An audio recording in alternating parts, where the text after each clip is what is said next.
அனைவருக்கும் வணக்கம். தெய்வீக பலன்கள் சேனல் சார்பாக தங்களை அன்புடன் வரவேற்கிறோம்.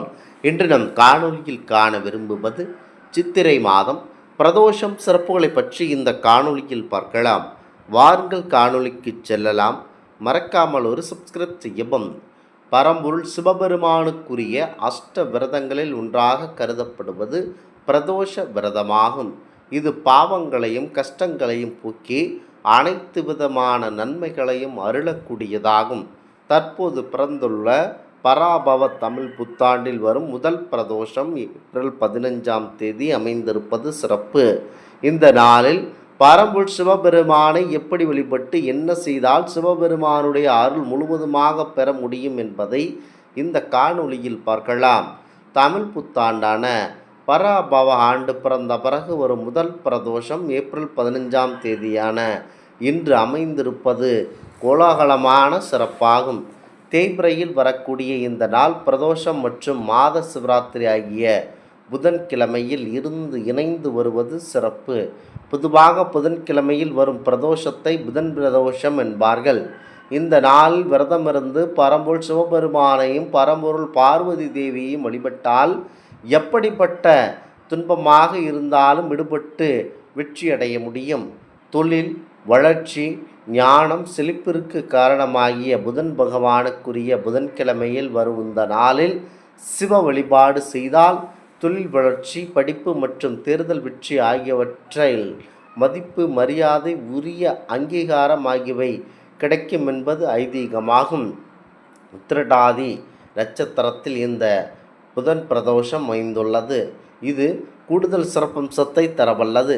உத்திரட்டாதி நட்சத்திரத்திற்கு அதிபதி சனி பகவான், இதற்குரிய அதிதேவதை பரம்பொருள் சிவபெருமான். அதனால் இந்த நாள் சிவபெருமானை மனதார வழிபட்டாலேயே சனியால் ஏற்படும் துன்பங்கள் அனைத்தும் நீங்கும். மாணவர்கள், தொழில் செய்பவர்கள் ஆகியோர் இந்த நாள் சிவ வழிபாடு செய்வது சிறப்பான நன்மைகளை தரவல்லது. பல நாட்களாக நிறைவு பெறாமல் பாதியில் நின்ற பணிகளில் சிவபெருமானின் அருளால் நிறைவடையும். வீட்டில் ஒற்றுமை நிலவும். தொடர்ந்து 12 வருடங்கள் பிரதோஷ விரதத்தை கடைபிடிப்பவர்கள் சிவகணங்களில் ஒருவராகி சிவனுக்கு தொண்டு செய்யும் பாக்கியத்தை பெறுவார்கள் என்பது ஐதீகமாகும். புதன் பிரதோஷம் அன்று அதிகாலையில் எழுந்து குளித்துவிட்டு சுத்தமான ஆடைகளை அணிந்து கொண்டு விரதத்தை துவக்க வேண்டும். நாள் முழுவதும் ஓம் நமச்சிவாய மந்திரத்தை 108 முறை அல்லது 1008 முறை கிழக்கு நோக்கி திசையில் அமைந்து கொண்டு முக்கியமாக சிவனை மனதில் நினைத்து கொண்டு கிழக்கு திசை நோக்கி அமர்ந்து உச்சரிப்பது எண்ணற்ற பலன்களை நமக்கு வாரி வழங்கக்கூடியது. குறிப்பாக மாலையில் மீண்டும் குளித்துவிட்டு பிரதோஷ காலத்தில் அருகில் உள்ள பரம்பொருள் சிவபெருமானுடைய ஆலயத்திற்கு சென்று சிவலிங்கத்தை வழிபட வேண்டும். சிவ பூஜையில் கலந்து கொள்ள வேண்டும். சிவபெருமானுக்கு கங்கை நீர், பஞ்சாமிர்தம், பால் ஆகியவற்றால் அபிஷேகம் செய்து வில்வ இலைகளால் அர்ச்சனை செய்ய வேண்டும். சிவனுக்கு பழங்கள் மலர்கள் ஆகியவற்றை சமர்ப்பித்து வழிபட வேண்டும். நவகிரக சன்னதிக்கு சென்று புதன் பகவானையும் மனதார வழிபடுவது சிறப்பு. இதனால் செல்வ செழிப்புடன் வாழ்க்கையில் உயரவும் ஞானமும் அறிவும் அதிகப்படியாக கிடைக்கும். சிவபெருமானுக்கு இந்த நாளில் நந்தி பகவானையும் சிவபெருமானையும் வழிபடுவது பொதுவாக கடன் தொல்லைகளை நீக்கி செல்வம் அறிவு மற்றும் குடும்ப மகிழ்ச்சியை பெருக்கும். ஜாதகத்தில் உள்ள புதன் தோஷம், செவ்வாய் தோஷம் மற்றும் இதர கிரக தோஷங்கள் நீங்கும்.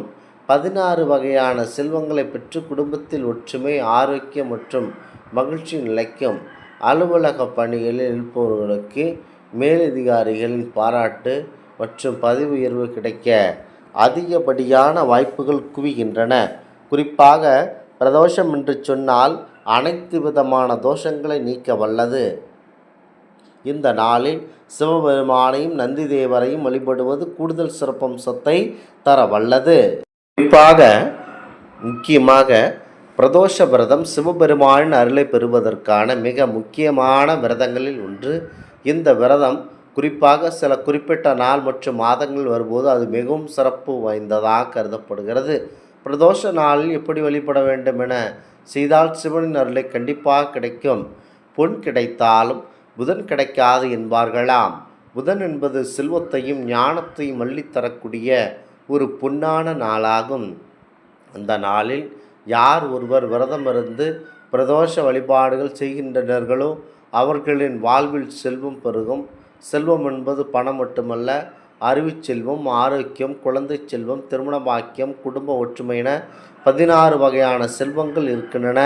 அந்த 16 வகையான செல்வங்களை பெற புதன்கிழமைகளில் வரும் புதன் வழிபாடு, அதாவது பிரதோஷ வழிபாடு சிறந்த நாளாகும்.